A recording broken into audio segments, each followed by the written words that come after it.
Albert Einstein once said, everybody's a genius, but if you judge a fish by its ability to climb a tree, it will live its whole life believing that it is stupid.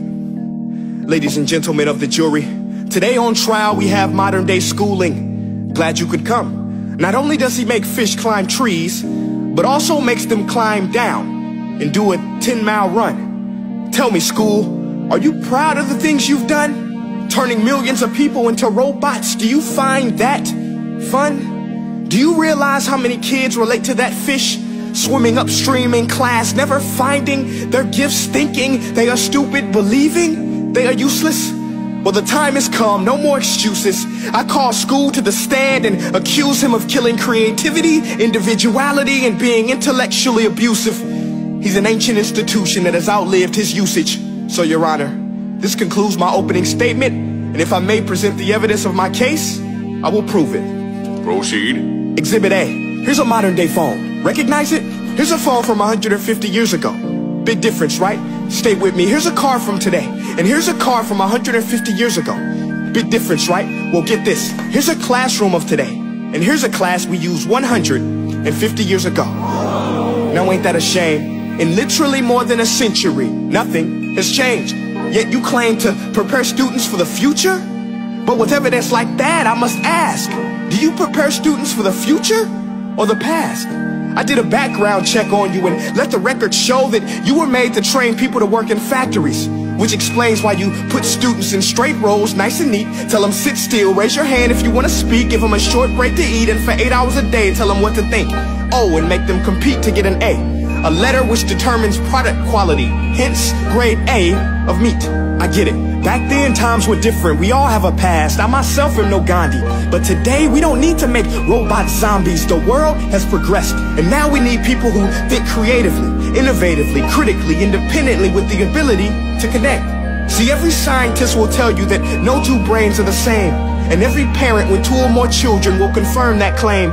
So please explain why you treat students like cookie cutter frames or snapback hats, giving them this one-size-fits-all crap. Watch your language. Sorry, Your Honor, but if a doctor prescribed the exact same medicine to all of his patients, the results will be tragic. So many people will get sick, yet when it comes to school, this is exactly what happens. This educational malpractice, where one teacher stands in front of 20 kids, each one having different strengths, different needs, different gifts, different dreams, and you teach the same thing the same way? That's horrific. Ladies and gentlemen, the defendant should not be acquitted. This may be one of the worst criminal offenses ever to be committed. And let's mention the way you treat your employees. Objection. Overruled. I want to hear this. It's a shame. I mean, teachers have the most important job on the planet, yet they're underpaid? No wonder so many students are short-changed. Let's be honest, teachers should earn just as much as doctors, because a doctor can do heart surgery and save the life of a kid, but a great teacher can reach the heart of that kid and allow him to truly live.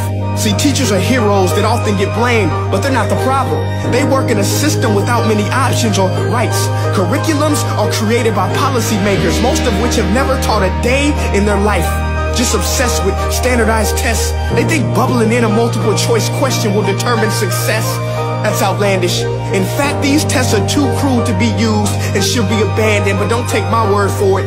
Take Frederick J. Kelly, the man who invented standardized testing, who said, and I quote, "These tests are too crude to be used and should be abandoned." Ladies and gentlemen of the jury, if we continue down this road, the results will be lethal.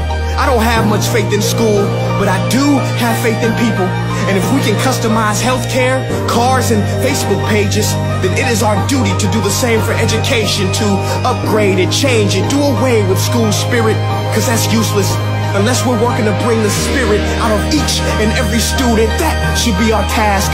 No more Common Core. Instead, let's reach the core of every heart in every class. Sure, math is important, but no more than art or dance. Let's give every gift an equal chance. I know this sounds like a dream, but countries like Finland are doing impressive things.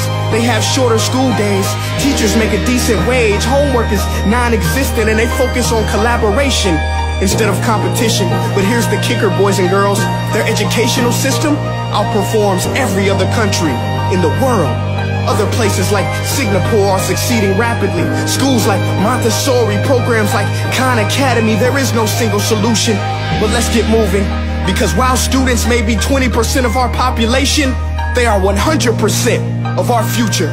So let's attend to their dreams, and there's no telling what we can achieve. This is a world in which I believe, a world where fish are no longer forced to climb trees. I'll rest my case.